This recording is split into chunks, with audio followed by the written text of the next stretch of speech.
வணக்கம் நண்பர்களே. இந்த காணொளி கொஞ்சம் பாருங்க. குப்பா பொறுக்கிறவன் 2 பொண்டாட்டி வச்சிருக்கான், கூட்டுறவன் 4 புருஷன் வச்சிருக்கான், காசு இல்லாதவங்க கூட 10 பொண்டாட்டி 10 புருஷனோட ஜாலியா வாழ்றாங்க. எங்கள்கிட்ட காசு இருக்கு, நாங்க வச்சுக்குவோம், வச்சுக்காம போவோம். இந்த பொண்ணு பேசுறதை கேட்டிங்கன்னா அவ்வளோ ஒரு மோசமான மனநிலையில இருந்து அந்த பொண்ணு பேசியிருக்காங்க. தூய்மை பணியாளர்களை கேவலப்படுத்துகிற மாதிரி இந்த பொண்ணு வந்து அந்த ஸ்டேட்மெண்ட்டை கொடுத்துருக்காங்க.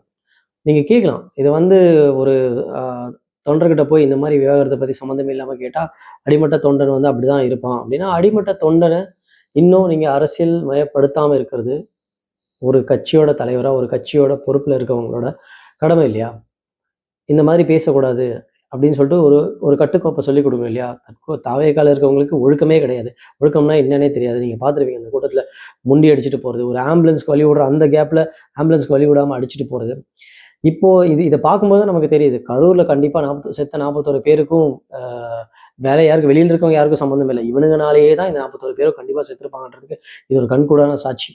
ஏன்னா இவனுக்கு அடுத்தவங்களை பற்றி அக்கறையே கிடையாது.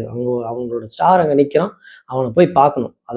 அதை தாண்டி வேற எந்த ஒரு சொந்த அறிவுமே இல்லாத ஒரு கூட்டத்தை வந்து விஜய் வளர்த்து வச்சிருக்காருன்றதான் இங்கே ரொம்ப ஒரு பார்க்க வேண்டிய ஒரு விஷயம். நாளைக்கு ஒரு வேளை ஏதாவது ஒரு அதிசயம் நடந்து விஜய் வந்து முதலமைச்சர் ஆயிட்டாருன்னு வச்சுக்கலாம், யோசிச்சு பாருங்க தமிழ்நாட்டோட நிலைமையை.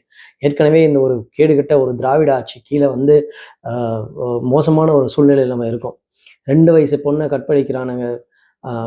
இப்போ பெண்களுக்கு பாதுகாப்பு இல்லை, எல்லா பக்கமும் பிரச்சனை, எந்த ஒரு உட்கட்டமைப்பு வசதி இல்லாமல் இதை கேள்வி கேட்டால் ரவுடிசம் பண்ணுற மோசமான ஒரு திமுக ஆட்சி கீழே இருக்கிற நமக்கு இவனுக்கு அதை விட மோசமான ஒரு ஆட்சியை கொடுப்பானுங்கன்றது தான் நமக்கு தோணுது.